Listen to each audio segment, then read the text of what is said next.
What up, guys, and welcome to the coffee shop. This is your host, Emparisto, and I figured it was time to do a video here on TradingView, especially since over the last like 2 or 3 days, just hundreds of you have just really jumped on board, started following the coffee shop, and I really like the fact that you guys are enjoying my indicators and you're enjoying my content that I'm putting up here. So I decided, with all the new people in play, I figured it was time to refresh something that I do on a daily basis, and that I have done TradingView ideas for the community, and I want to show you guys how this works. Okay, so the biggest and most prolific videos that I have done for you guys is about divergences, because a lot of you continue to trade them the wrong way. And with all the new people that have just jumped on board over the past few days, I want to make sure that you guys are updated on doing this the right way as well. Okay, a lot of people see a divergence and immediately trade in the direction of the divergence. I will raise my hand and say that yes, I used to do the same thing too and failed at it. Okay. So I'm going to show you in this video a real quick breakdown, and you can look in my profile for the other divergence videos and see how to trade a divergence, how to find out when they're going to fail, how to trade them like a boss, and even find your target levels. Okay, there's 4 videos on this, right? Really, really good stuff. So what I'm going to do is I'm going to show you in this video about a divergence in zone 1, divergence in zone 2. I'll show you what that is and when it fails and what you should be drawing out. Like these 4 steps you should be doing. Okay, so and you can read this if you want. I'll try and remember to put it in the comments in the description below, and you guys will be able to jump on board and do all this stuff very easily, right? So let's get into it, right? So this is my price action that I was playing with in Japanese yen tonight on on CMC markets. So on CME markets. So anyway, let me just kind of back up the price to here. Right, we'll just kind of do that. I'm going to show you something. First, I want to show you what is a internal pivot, external pivot, which I call zone 1, zone 2. Right, so I have a pivot indicator that I've created, and I use it on a regular basis. No, it's not available, so don't ask me. Right. So anyway, so this would be zone 1, right? So the external pivots. Let's just go over here. I'm shutting off the internal ones. So the external pivots, these are going to be the pivots on a longer time frame. Okay. And then you have internal pivots as well, right? And this is important to know both, okay?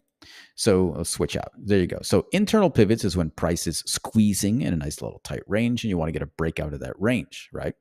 And then the external pivots is when you get actual market structure shift, like change in market structure is here, and this is when you get range breaks. That's how that works, right? So anyway, so let's get into this, right? What I want to do is I want to find a divergence that takes place either on the internal or on the external. Either one, it doesn't really matter. So I'm using an RSI on the bottom, right?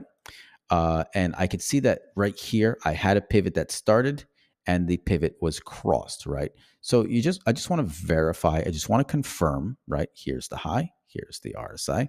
I want to confirm that the RSI was higher, the same as price being higher when the pivot is crossed. If that's the case, then we're all good, right? So this is a nice confirmed direction of trend. We're fine. So there's nothing you need to do there, okay?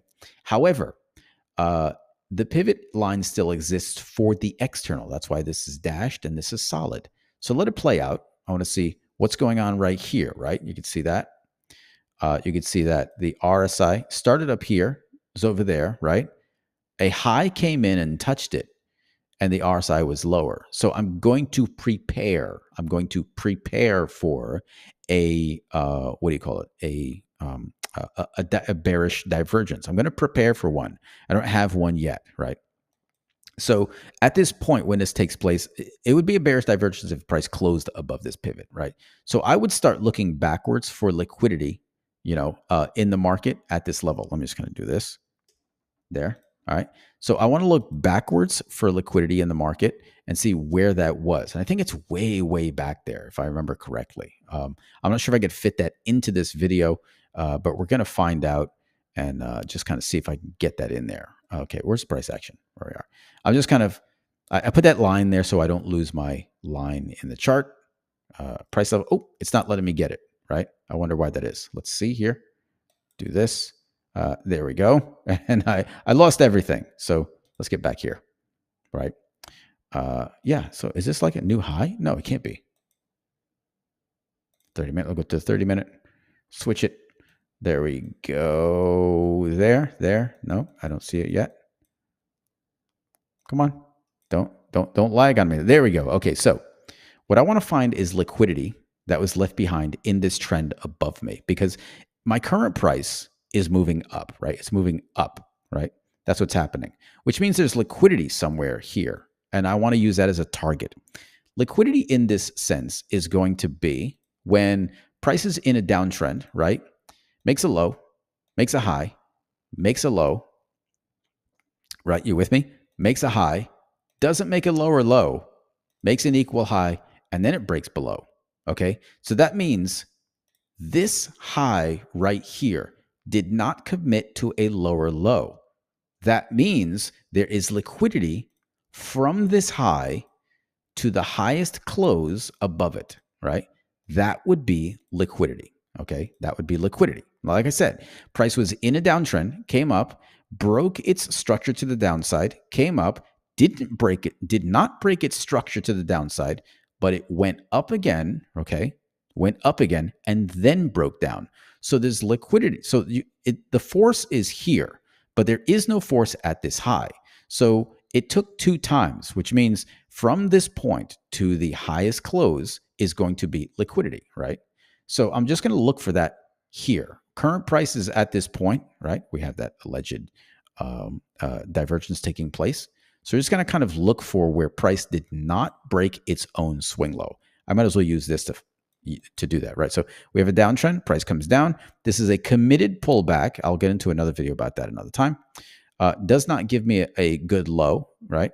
Comes down. So I don't get a close below the low, right? But it does come up higher and it breaks the previous high. So there's really nothing there. So this is correct. It doesn't give me a lower low. It gives me a higher low with a higher high, which means in this point to the previous high, higher close, there is liquidity. But I come down and make another higher low, and my main trend is still down, right? Low, lower high. So this price action here, all of this is a play on liquidity. So if the first one, right, this was wiped out here, this liquidity was wiped out here, then that means now on my second set of lows, which did not break previous swing lows, I'm simply looking for, again, I'm looking for that high to a higher close above it, right? There. This is going to be liquidity, right? I'm going to draw that out to there. Okay. And then I'm just going to do this. Let's just turn this off for now. Okay. I don't want to rename it. We're going to do this. I'm going to hide that one. Okay, just going to hide that. Then we'll go back and we'll take a look at the divergence and play this out. So you have to draw out your liquidity. Okay, we can get rid of this. There we go. So now I don't get a close above this pivot. So I don't have a confirmed divergence. It's not actually there. Also, I need to be on the 5-minute. Okay, there we go. So as I'm playing out, I'm waiting for price to cross through this. Right, there we go. Wait, nope, not yet.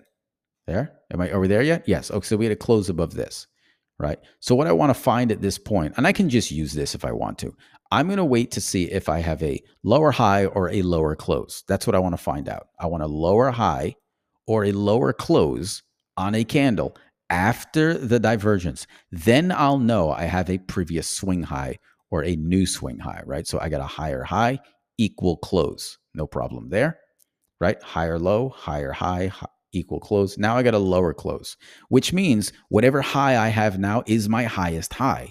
So that is, do I have a line here? Do I have a, no, I don't. So that means this is my divergence. We're going to go from here to the high right there. Okay. And then I just want to confirm it on the RSI there. Okay.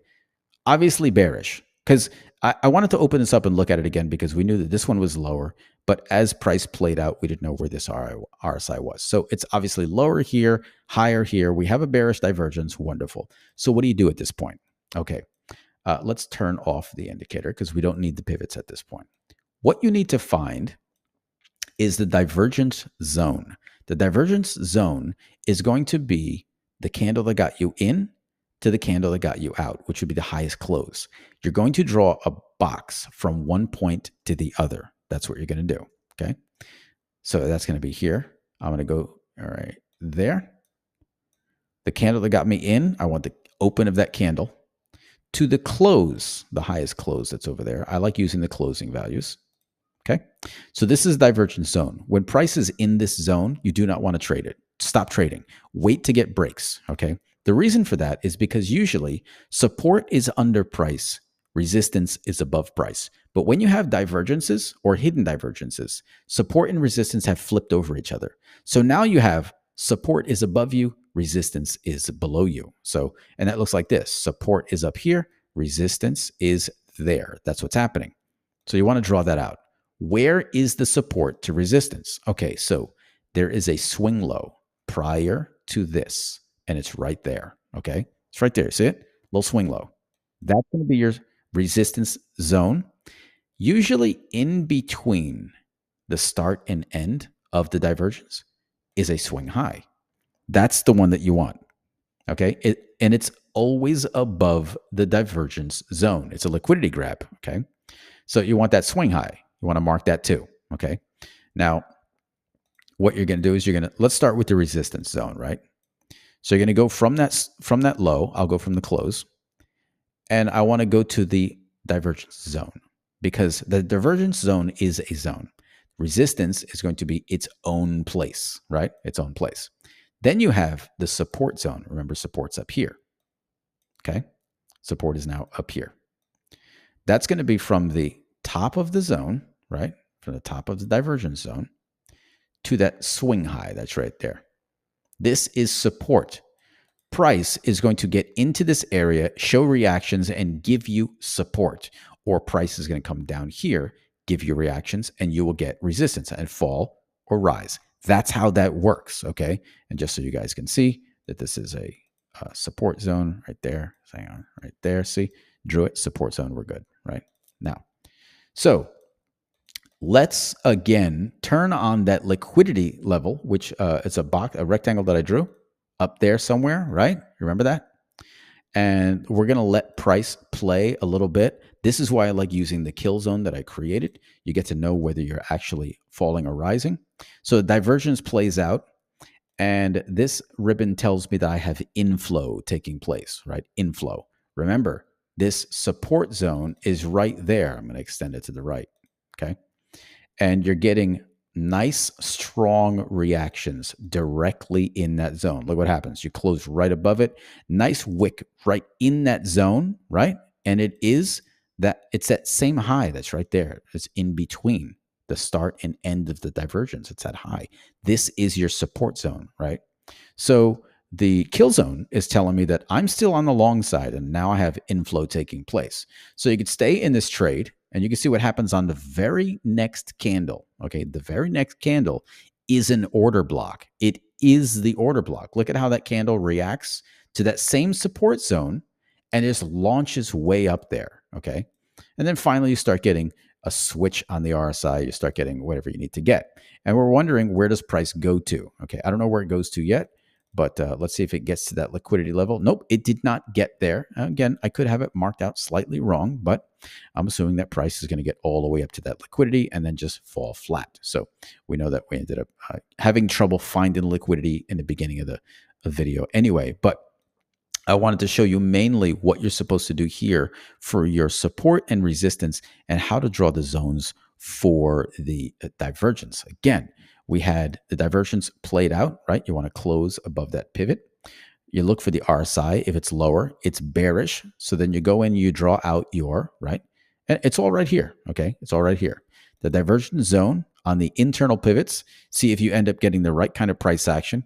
The pivot was broken. The RSI was higher. Okay, we're all good. There's nothing to look at there. Absolutely nothing to look at, right? The divergence in zone 2, which is the external pivots. It's further out, right? The external points of price, all right? So you want to see what happens. Price comes along. Your pivot was here, and then it was broken at this point, and the high was made there. So price is higher. The RSI was lower, right? So draw out your divergence and your support and resistance levels. So I drew the zone, which was the start to the end of the divergence. Look for that high. Sometimes it's tiny like this one, right? look for the high and draw out this little zone right there. Let me just kind of turn this on and off for you, right? You're going to draw out this zone. Okay. That's going to be your support because your support is now up here. Okay. And that ends up, wait, that's not it. Is that it? Nope, that's not it. So here we go. This ends up being your support. And this ends up being your resistance is down here. If price came down through the divergence zone and started doing this, I'd be looking at shorts below this line because that would be another market structure shift to the downside. After coming out of a resistance zone, the strongest part of a resistance zone is here. It gets a little bit weaker down here, right? It gets a little bit weaker down here. It's resistance. But there is market structure at this point. You can see that because you have this, right? See? Lows, highs, lower lows, low, right? Price would need to come up and it would need to break this level coming down to give you a continuation. But it never got there. Instead, it just did this little bad boy right there for you. Okay, so that's how you guys can, find these, find and fine tune your low time frame divergences. Okay, low time frame divergence. You can do it on high time frame as well, but I really wouldn't do this over the 1 hour because you're going to be waiting a long time for things to play out. So you could see divergences on a higher time frame, draw them out, and the really cool thing is this. Right, watch this now. Let's do this here. We're going to wait for that candle to give you a reaction. I want to see the reaction. So there's the candle right there, right? Let's get rid of this. Do this in the last couple of minutes that I have. I want to show you what this looks like when you drop down to a lower time frame, right? So we're on the 5 minute. We're going to go to the 1 minute and look at the reactions that take place inside, right? Inside here. What did I say about the divergence zone? Do not trade in the divergence zone. Price comes up and gives you an obvious, right? Gives you a pin bar, right? Inside of the support zone. So you get the support that you're looking for. Here's the break and the retest, and then you end up just launching in price, just takes off. Breaks previous, right? What is it doing? Breaking structure to the upside, right? Gives you a lower low, right? So you're going to call this the high, right? Oops, sorry, I didn't want to do that. Gives you a lower low, so you call this the high, breaks structure to the upside, doesn't continue to the downside, gives you another lower low, right? Right there. And then it breaks structure to the upside, broke the structure to the upside, giving you again, right? Giving you again a nice support level right there. Here's your low. Where's your high? It's going to be the internal pivot. You got an internal pivot here. You have an external pivot there. And you get a break of both of them. Price just continues taking off. You're good to go, right? So this is how this works. Like I said, you can draw these out on a higher time frame, go down to your lower time frame, and look at the entries on price action. So, nice long video for you guys. Hope you watched it all the way through. Do not. I urge you, do not skip through my videos. They're 20 minutes long because they have to be. Anybody giving you a 5-minute video is probably not giving you enough information. So I hope you guys enjoy this. Feel free to ask any questions about the indicators on the screen. Feel free to ask me any questions in DMs or in the comments below. And thank you once again for coming through to the coffee shop. Peace. See you next time.